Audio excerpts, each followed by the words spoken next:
mamas? Thank you so much for being here with us. Today we're with Deborah Porter. She's a mom coach and a mentor, and we're going to be talking about how to encourage moms to give themselves some grace and learn to gain some confidence. Deborah, I think that's something that every single mom can benefit from. And I just had a newborn baby. My hormones are going crazy. I need a lot of help from you right now, so I'm excited to get into this right now. So explain first and foremost, what does a mom coach and what does a mom mentor do? So it's so great to be here with you today. Thank you for having me.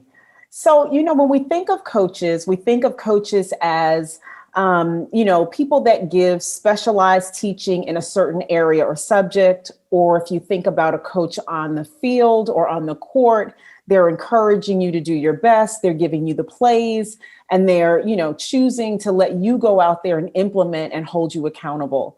A mentor, on the other hand, is someone who's maybe further along in a journey or in a skill set that you're learning. And as a mentee, you're open to the advice and the help and the support that a mentor would give. And so as a mom coach and mentor, I do exactly that.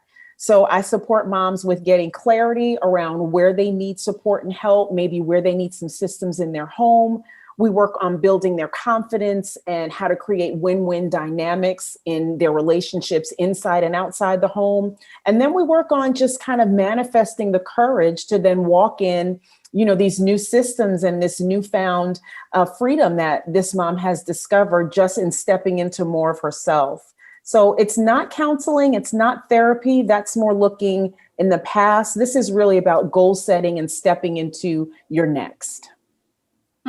I absolutely love that. And you mentioned confidence. And I think that is such a huge aspect of being the best mom you can be. And I feel like a lot of us moms lack in that department for one reason or another. What can moms do to gain some more confidence in themselves?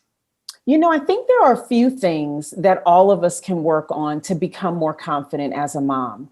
I would say one of them for me that really rises to the top is not comparing ourselves to other moms. I think that is something that really robs us of being the best mom we could be. And so I like to tell the moms I work with, instead of thinking, or when that thought comes to you, I think she's a better mom than me, or I wonder if she's a better mom than me, really switch the narrative and then begin to ask yourself, am I a better mom today than I was yesterday? Because really, that's the only thing that we can control. We oftentimes compare ourselves to other moms and other women, and it's never an apples to apples comparison because we're looking at maybe her best day on Instagram and then looking at our worst day maybe in our minds. And so the comparisons are never apples to apples. So they're never true comparisons. They're faulty right from the outset. And so when you're thinking about or even getting the hint of that kind of comparison, begin to look at it like, okay, I want to step into the best role that I have or the best me that's possible. And then, even on the other side of comparison is collaboration.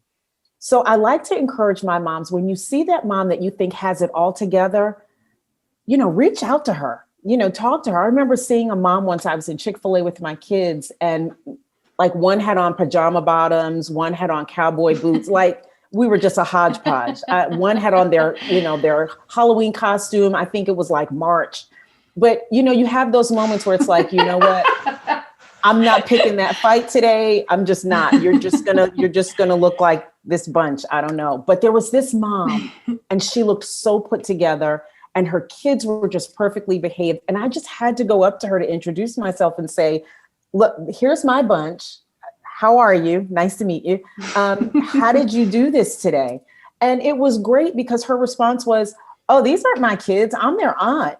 So, we assume so much. And we just had a good laugh and the kids played at Chick-fil-A and she and I talked. So, it's not always what it seems. And so the time you spend comparing, you don't really even know what you're comparing yourself to. I'm sure more times than not, that would happen too. I like the don't compare, but collaborate, because I'm sure the more you go up to moms and say, hey, can you give me some tips on how you did this? It's going to be a response like that lady gave me. I'm actually not their mom, or this is a 1 in a million type thing. And it's just more building that friendship and realizing nobody's perfect and you're not alone. And I think you're right. Social media can give that perception that someone has this perfect life, and is absolutely not true for anybody. So you give some tips and habits of how you can gain more confidence. You gave the first one, and you're going to give a free ebook, I believe, to all of our listeners. The second one is confident moms can say no without explanation or guilt. That can be a very hard thing to do. How do you do that, Deborah? So this is a big one because we want to be liked, right? We want to be perceived as the mom that's willing to be helpful and willing to, pitch in and, willing to help at school or in the neighborhood or with the Girl Scout group, like whatever's going on. But here's the thing, there's only one of us. And so you can end up overcommitting yourselves. Then you're maybe angry or a little resentful, or even worse, you put yourself in a position where you've said yes to so many things that when the opportunities that come your way that you really want and that you've been waiting for or that you need for yourself, because you're so overspent in time, you end up having to say no to the things you should be saying yes to, because you've said yes to some things that you probably should have passed on. And so, with the moms that I work with, really the thing that we work on is saying no and then just letting that no sit. Because a lot of times we'll say, I'm so sorry, I wish I could, but my dog is sick and I broke my foot. Like we have all this whole storyline that goes with it, as opposed to, I'm not available to help you this time. And that's it. The end. No explanation necessary. Or, maybe another mom that could help, or maybe of another mom that's mentioned they'd like to help. But just being able, and it's awkward at first, I'll be really honest, because we want to explain why. We want people to know, well, I'm not just saying no, like I really would, but it's not necessary. It's just not necessary. Letting your no, I'm a Bible girl, so I read my Bible a lot, but letting your no be no and your yes be yes. And being okay to sit in that and sit with that, and then let people be able to understand and begin to receive that from you.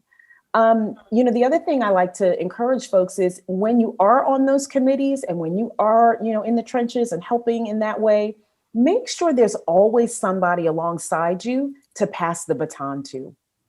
Because there are seasons, right? There's sometimes when it's my season and my time and my turn to help, but we don't want to stay in a spot so long that the next person's season is now interrupted because I don't know when to turn it over to someone else.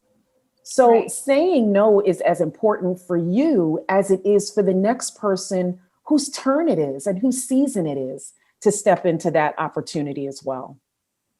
That's a great way to look at it. I've never thought of it that way. And honestly, it's funny that you said it can be awkward, because as soon as you said, I'm not available, and there was a silence, I was like, oh my gosh, say something else. You gotta do it. It can be very awkward. But I love that.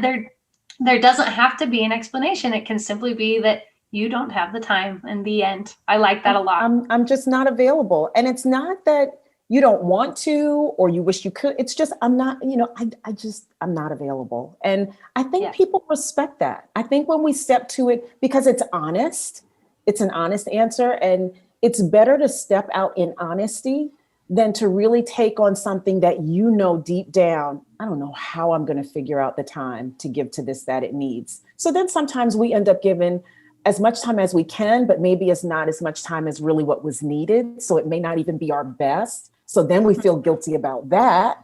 Really beginning to understand and know yourself, know your boundaries, have your systems in place so that you know where the open places are and how many of those opportunities will fit. I want to go through a few more of these tips that you give because I love them. Confident moms are solution oriented. Tell us a little bit more about that. I love this. And this is really where a good coach can come in and support, because sometimes when we're living in the moment, it's hard, right? When you're living in the life, it's hard to really be able to see, where am I? What am I doing? How am I managing what I've got going on? So being solution oriented really is being able to look at something and go, okay, what do I need now? right? So much is going on. There are so many plates spinning. You got stay-at-home moms, working at home moms, depending on where you live, kids may still be virtually learning at home, not to mention still the running of the house that has to happen, right? So there's all this stuff going on. How do I come up with a solution for everything? And so having some systems in place in your home and understanding that there are some things that are yours to do, but there are many things that others can do. We just don't release them for others to do because we think we do it better. So like my linen closet, right? I had a real struggle releasing my linen closet to my kids. Like I wanted my towels folded a certain way, in a certain order. They weren't going to do that. But were the towels clean and folded and in the linen closet? So I just got to the point where I was like, I'm just not going to look in there. I'm just not going to look in it because, I can't do everything. And I've got to begin to prepare them and let them know that this is our home, right? So we all have a role to play. We can all chip in. So being solution oriented is understanding what's yours to do. And how do you then make sure that your family understands that in the running of this home, we all have a part to play. We all have something we can contribute, and releasing people to do that without it having to be done like you do it. I didn't even ask you at the beginning, Deborah, how many kids do you have and how old are they? So I've got 3. They're all adults now. They're all living on their own, paying their own bills, knock on wood. But I have a daughter who's recently married, who will be 30 this year. I have a son who is 26, and I have a son that's 23. So, I've been through every stage of motherhood. I've been, the new mom, I've been the work from home or working mom, the stay-at-home mom, and now, parenting adults and, the empty nest, which is, the next phase for my husband and I. And so we've kind of, early on created these systems around how does it look in our home to have the input and support of everyone so that every time somebody can't find something, they're not calling my name. Because that's really what happens many times. Mm-hmm. Yeah, I love that. You look absolutely fantastic, by the way. As you were saying the ages of your children, I'm like, huh? Oh, thank you look great. Thank you. All right. Well, your next one is confident moms take action in spite of fear. We all have so many fears that can manifest in different ways. How do you take action in spite of those? Confident moms do it afraid. It's not even about, overcoming the fear as much as it is plowing through it. Because there are times, I'll be honest, as a mom, I spent a lot of years parenting out of fear, right? So setting up certain things because I was afraid what might happen. So no, you can't go to that party because there might be drinking. Or no, you can't go there because, so just all of these things that were fears of my own, as opposed to releasing them, giving them the tools and letting them know, look, if something, and eventually we got there, right? As they got older, eventually we got there, like, look, if something's not right, you need to call and we'll come get you and it'll be fine. But, early on, there were a lot of things for me that were fears of my own that I unintentionally kind of passed on to them. And then quickly realizing, okay, I cannot consult with fear every time an important decision has to be made, right? I've got to remember what is mine to control. If it's not mine to control and it's outside of my control, then it does me no good to spend a lot of time focusing on that. So, choosing to go through the fear and just kind of go through it as opposed to trying to get over it or counsel with it or consult with it. I remember when our oldest was leaving for college, and I just remember being like, I didn't prepare her. There's so many conversations we didn't have. There's so many things I should have told her, we should have talked about. And my husband sat me down and he says, listen, we don't know what life has ahead for her. There's no way we can have every conversation with her that she's going to need. But here's what we did do. We taught her how to think. And if we can teach her how to think, that's the tool that's going to take her and serve her well, no matter what life throws at her. And so it just put me at ease because I thought, that's right. There's no way we can completely prepare them for everything. We don't know what's coming their way. But taking the time out and giving them the option instead of giving them the answer every time they come to us with a problem, I did this thing where I would just restate the question. And they're like, Mom, you just asked me the same thing I just asked you. And I thought, well, I need you to start thinking about it. Obviously I'm here to help you and coach you along, but I need you to start thinking about what do solutions look like. And so, choosing to parent through the fear as opposed to letting the fear lead you. I love that advice. And I have two little boys, and I feel like a lot of our listeners, we have listeners of all different ages, with kids of all different ages. For those of us that have smaller kids, so me, for example, I have a lot of anxieties about different things, letting my son, who's almost 2, experience different things. What advice do you have for us with smaller kids, and where do we start with overcoming those fears? Yeah, I think first we just have to pause and really ask ourselves, what is it that I'm really afraid of? And then I would say it out loud, because sometimes hearing it, I would go, boy, that doesn't even make sense. Why would I be afraid of that? Right. So sometimes just saying it out of your own mouth allows you to hear it, because as it's twirling around in our heads, it sounds completely reasonable and completely logical. But literally, sometimes just saying it out of your mouth can help you. The other thing is, if it has to do with their safety or their well-being, then, they're little. They can't come to you and necessarily explain everything that's going on. And so there is a need to have a little bit more in place and for you to be more comfortable. And I'm the one that would always ask questions, whether it's, I was a stay-at-home mom for a while, and then I went to work, and, so we had to leave, the kid. And that was really hard for me, because I thought, I don't see them, they're supposed to be with me. And so asking questions, making sure that there's nothing blocking, like I was able to come there to nurse on my lunch break if I wanted. So, it's really about creating, the environment that you can relax and relate to what's going on and release the fear, so that it's not driving you. My biggest concern is that there are moms that are led by fear, right? I think we'll all have anxieties around certain things, and we'll have some fears, but if you're led by that and making decisions based on that, then that's really where you need to think about, what are my systems? How am I looking at the situation? Why am I always filtering it through fear? But, when they're little, I think there are more boundaries that you have in place.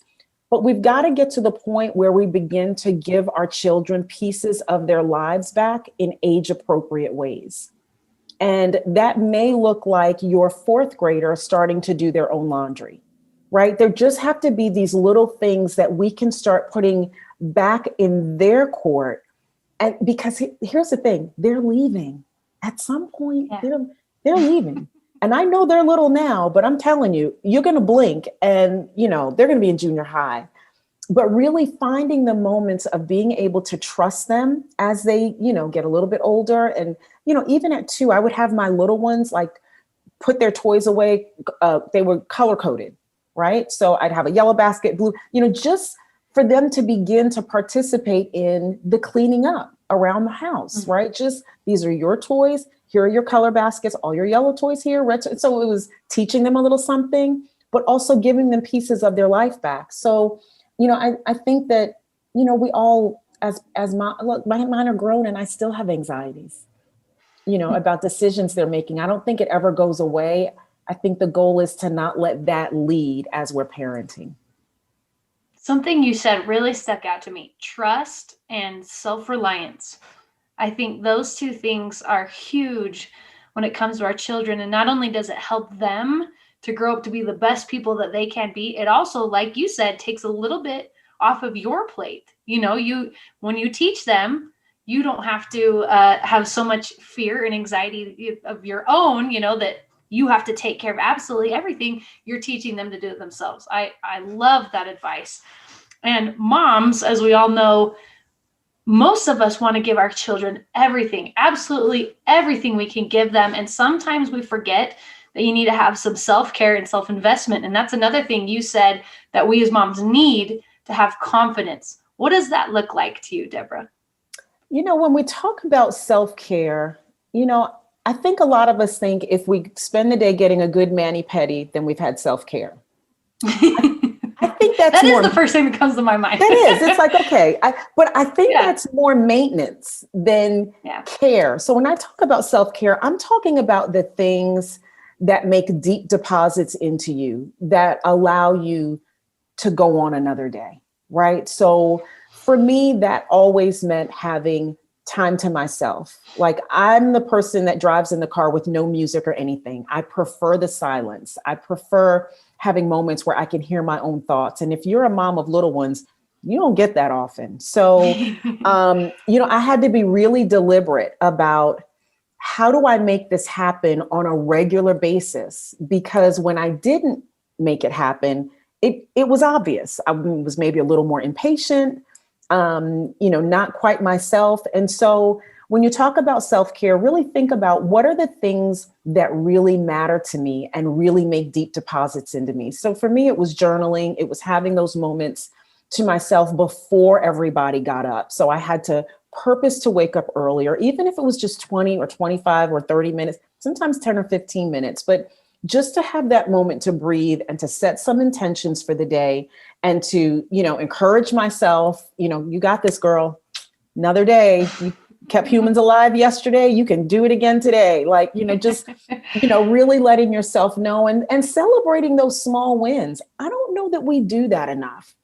I think that as moms, we think a win has to be something really huge in order for us to celebrate it. Listen, some days it's just a good day that everybody was fed and in the bed. We missed bath time today. Oh, well, not that big a deal, but we wait for these big events to be able to celebrate. But really celebrating those small wins are other ways that you can kind of care for yourself because you're celebrating you. And you're allowing yourself to step into that moment where, okay, I did really good. We don't have any problem highlighting when we've messed something up.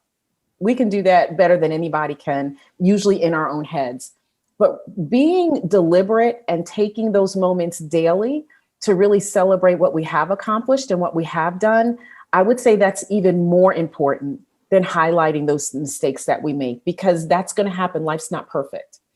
And in raising kids, it's so important that all of the obstacles are not mowed out of the way, because that's how they grow. And I think that we think sometimes, I've got to move out everything that's going to be difficult because I want the path to be smooth for them. I don't know that that's really the best way to do it. I think leaving some of those obstacles, letting some things just happen, natural consequences. I remember when one of mine decided, they were going to wait till the day before the project was due. And they thought I was going to stay up all night with them doing it. I made sure they had everything that they need. I left snacks out and it broke my heart. I'm in the bed crying and my husband's like, what is wrong with you? It's not your project. But, we just feel like we're supposed to do that. But here's the thing, that never, ever happened again. Never. One and done on that. Wow. So, it's just sometimes self-care is just stepping back and saying, you know what, that's not my problem. And I can't take it on as mine because then I'm robbing you of the learning and the lesson and the experience. It's not easy, but in the end, it really is what helps to create resilient children that take responsibility for their lives and their actions. I think that is so beautiful. I love that for so many reasons, because I think it encompasses every different type of mom. I feel like when you say self-investment, some moms think, okay, I need to be this successful career woman. I need to do A, B, C, D. But sometimes that's not everybody. Not everyone even wants to do that. So right. You're saying you can celebrate even the small little victories and wins each day with your children. And that is a type of self-care. And I just absolutely love that. Yeah. And, the other thing is, as moms, the other thing that we like to say often is, well, when the kids get older, then I will XYZ. Or when the kids leave, when they go to college, then I'm going to pursue XYZ. How about stepping into some of that right now and letting them see that? How about letting them see you go after your passion? And how about them cheering you on? Like, what soccer game are we not going to be in the stands yelling and screaming? How about they come to a photography show that you did because you're just starting out in photography and they get to come and cheer you on? So I think we oftentimes will put ourselves last thinking that's what we're supposed to do.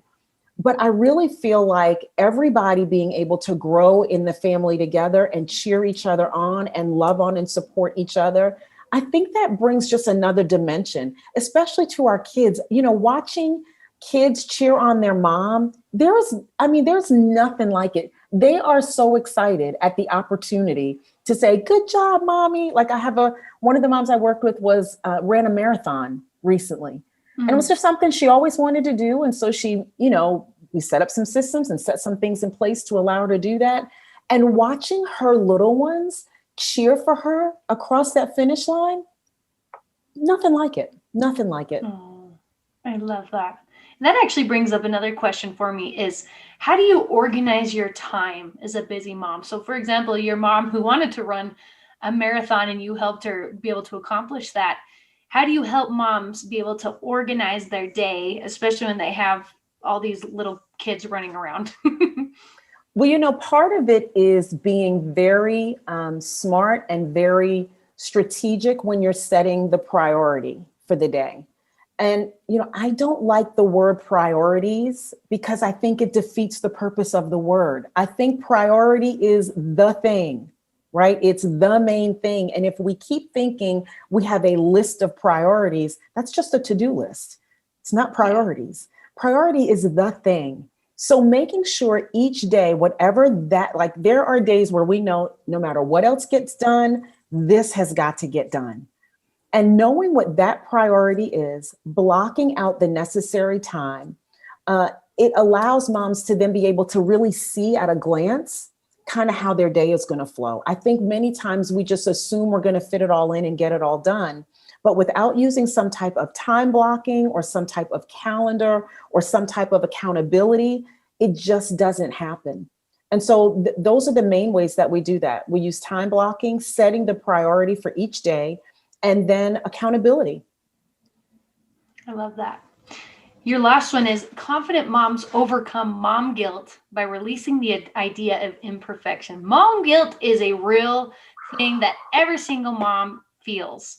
So how do you overcome that? So the thing about mom guilt that I've learned is this: it's self-induced. Most of the time we're feeling guilty because of our own thought process around it or our own expectation around it. And so I have found that if we can first identify and agree that perfection is not real, right? There's nothing that's real about perfection. The only thing the goal of perfection does is robs you of your peace on your way through the journey. That's all it does. Because time and time again, if the goal is perfection, you are going to fail and disappoint yourself over and over again. So once we can take perfection off the table, once you get comfortable being able to say no, once you've got some systems in place, the mom guilt begins to slowly but surely diminish. So instead of it being the lead emotion every day or that lasting emotion at night, we put some morning and evening routines in place. It just begins to allow the mom guilt to begin to reduce because it's very real. And I don't know a mother alive that has not experienced it on some level. And so what I like to encourage moms to do, if you're feeling this kind of guilt, we use like a 5-minute journal dump. Like just take everything you're feeling, write it out. Just no filter, no edits, no anything. Just write it out, because that's part of it too, is getting it from here out so that it's not still swirling around. So I think that the better we are with some of the self-care systems, the ability to say no. I like to tell people the word no is a complete sentence, doesn't need a whole lot explanation after it. But as we get some of those other systems in place, the mom guilt begins to diminish because we then develop the tools on how to handle it and how to deal with it. I love that. I'm going to give you an example from my own life because it is something that I'm dealing with right now. I have an almost 2-year-old son. We had a baby about a month ago. And of course, the newborn baby kind of takes up so much of your time, and your other baby, because he is still a baby, is like, what is happening and what is my mom doing? Why isn't she spending all her time like with me like she used to? So that is where my mom guilt has come into effect in this past month is, oh my gosh, my poor little almost 2-year-old that I'm not spending as much time with. Is it going to affect him for the rest of his life? What advice would you have for me in that scenario? Oh, I was there. I remember this like it was yesterday. And you notice how big your 2-year-old looks the day you come home. Yes. It's like, my baby's so big. But I remember when I was pregnant with my third, my second child, when I told them, we announced, mommy's going to have a baby and you're going to be a big brother. These were his two questions. Who's his mother and where's he going to live? And I just thought, this is not going to be good. This is going to be rough. I just thought, he's ours. So I get exactly where you are. And here's what, we really tried to do from the moment, they came to the hospital to see their baby brother, was just to involve them as much as possible. Right. So, if I'm sitting there nursing, can you get me the diaper? Do you want to burp your brother? Like, just trying to let them understand that all of us are here to help take care of this baby, just like we did you. And I would oftentimes take out baby pictures from when they were little, just to show them we did the exact same thing with you. Right. So they're, because they don't know that, they just see what we're doing with the new baby. So, just having those touch points, I would oftentimes at nap time for the baby or put the baby down earlier for bed and let the big brother stay up a couple more minutes. I mean, he thought it was an hour. I think maybe we gave him 15 extra minutes, but just those little things, those little touch points to let him know still how important he was and, how much we still needed him, in helping with his baby brother. But it's real. It's real. And here's what I would tell you. Give yourself some grace. Don't let that be the leading emotion. When he's 15, this is not the thing he's going to bring up. He is not going to bring up, we had another baby and I felt it's not going to happen. It's not going to be the thing he remembers. So, find those moments that you can still have those touch points with him, those individual, every now and then my husband and I would swap. And so I would, take, the big brother and he would stay with the baby. So just to, keep those connections alive. But I guarantee you, you're doing an amazing job. Just because you asked that question, I know you're doing an amazing job. You're sweet. Thank you. We'll find other ways to scar him for life, but it's not. There you go. This. There you go. They're going to bring up other stories. Exactly. I told my oldest, I was like, look, you were the experiment. If you end up on a psychiatrist's couch, please blame me. It's completely okay. We didn't know what we were doing when you came along. So, hey, and I've heard that from every single parent. Just like, listen, we are doing our best. So blame us for whatever you want. But we tried. And that I think that is the thing, and that's not what we tell ourselves enough. We really are doing our best. We each come from our own story of what that. All of us didn't have super maternal moms. All of us didn't have, the thing that we want to be for our kid. Many of us don't come from that and don't have that as the example. And so we're doing the best we can, which is why I love the idea of, I like to say with Mom's Mentoring Circle, which is where my moms gather and meet, that mothering doesn't have to happen alone. You should not be on a motherhood journey by yourself. Because if you can be isolated, then you have a lot of time to second guess everything that you're doing.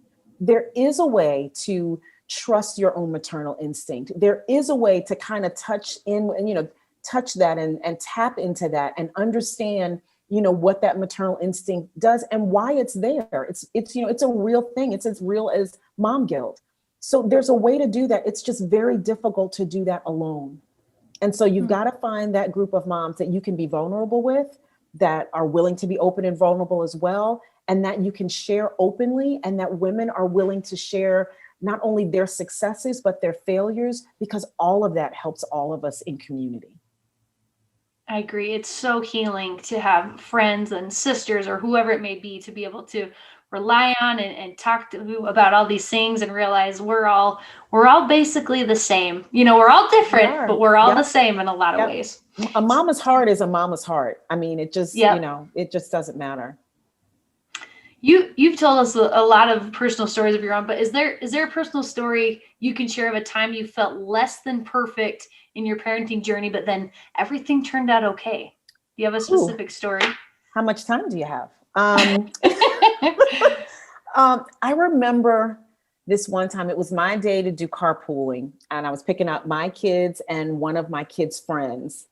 And I forgot the kid at school.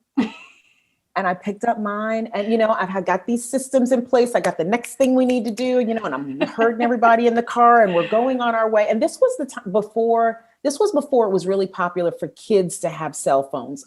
Some adults had them. Thank goodness this girl had a cell phone. And so we're halfway home, and she calls, and so I answer, and I'm like, "Hey, sweetie," and then Dom's like, "Oh my God, I left you at school." And so I turned around and I went back and got her. And I just thought, how am I going to, I know she's going to tell her mother. So I've got to say something, right? I know she's going to go home and say, "Miss Porter forgot me."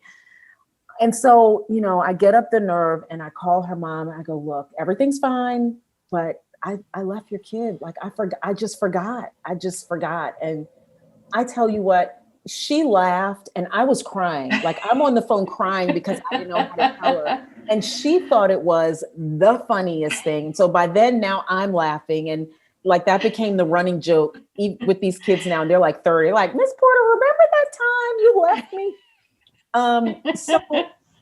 And it all worked out okay. And I was beating myself up like, oh my gosh, she could have gotten snatched, and she could have, no, the teachers were like, it was 10 minutes tops. She was all right.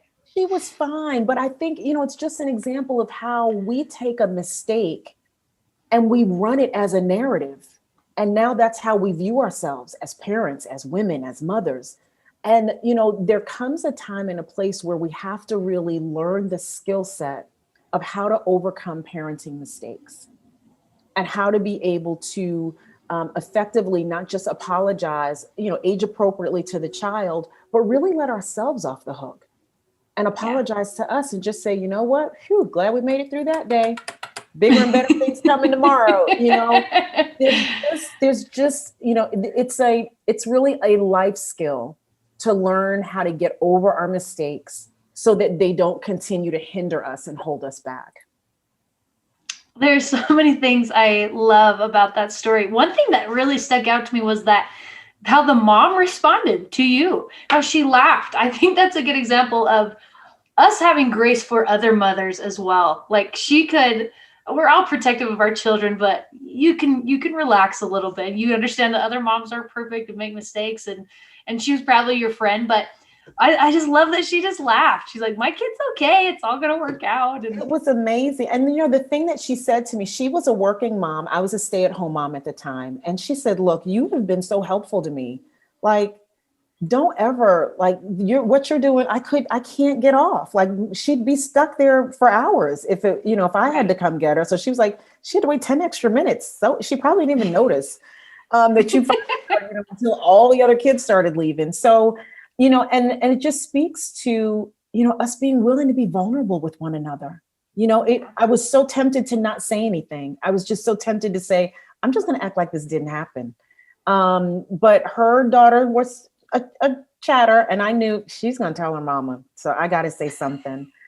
I'm going to have to say something. But it was just an example, man. I walked away from that and I hung up the phone thinking, "Okay, girl, you got to take it down a notch. Like you're really stressing yourself out over stuff that really is just the normal busyness of life. Stuff just happens. And sometimes it's nobody's fault. Sometimes life is hard. Sometimes stuff just happens. And we've got to really be able to move beyond the parenting mistakes and the mom guilt and really step into what's new and what's next." Final question for you, Deborah, is if you could pick one takeaway for the moms from all of this, what would it be? I thought you would say, if you could pick one kid. I was going to say, no, I can't. If you could pick one favorite child, one favorite kid, who is it? And then I'm going to send this to every single one of your kids. See what they say. Here's what your mom said.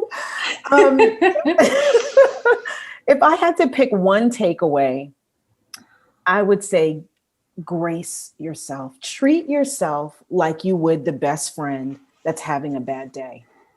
What would you say to her? How would you support her? How would you love on her and remind her of all the amazing things that she's done and all the great stuff she's shown up for? Treat yourself that same way. And, I had someone once tell me to write myself a letter, but this letter has to only include the great things that you've done. And here's what was really sad. It took me a long time just to think, because we always have the bad thing front of brain, that it really took me some time. I'm like, have I done anything? And that's how we treat ourselves, but we don't treat our girlfriends like that. Mm-hmm. So treat yourself like your best girlfriend, your closest sister, whatever the relationship. You are as deserving of that love, that affirmation, and that forgiveness as she is. That's so perfect. This is Deborah Porter, mom, coach, and mentor. Deborah, you are a beautiful person inside and out with phenomenal advice. Thank you so much for taking the time with us today. Thank you for having me. This was fantastic. Okay, we'll talk to you soon. Thank you. Hello, my name is Rich Christensen, and through the years of entrepreneurship and growing crazy businesses, I lost a view of what was really important. Through a series of really tender experiences, my mentor taught me you can replace anything in this world, but you cannot replace your family.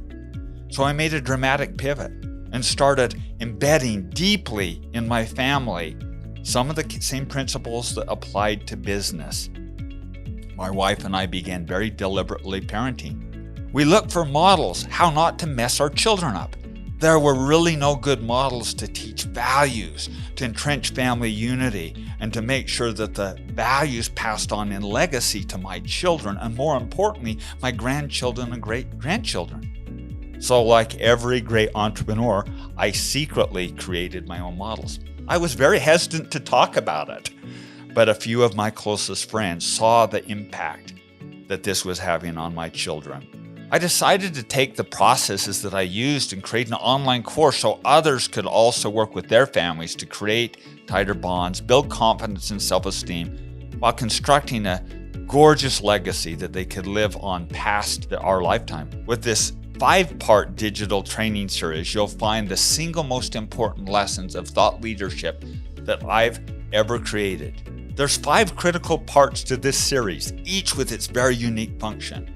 The first is symbols, creating unifying symbols that we all can touch to. Second is the doctrine, the guiding principles that we can tag and understand what the rules are. The third is the traditions or the rituals, where we actually formalize and we unite and show that we're unified with the values. The fourth, my favorite, the defining life events. The final section of this is the structure. What do the really wealthy families do to preserve their wealth and to pass on in the form of family banking? To pass on how you appropriately set up the will and how you embed your family constitution so that these values permeate and pass on.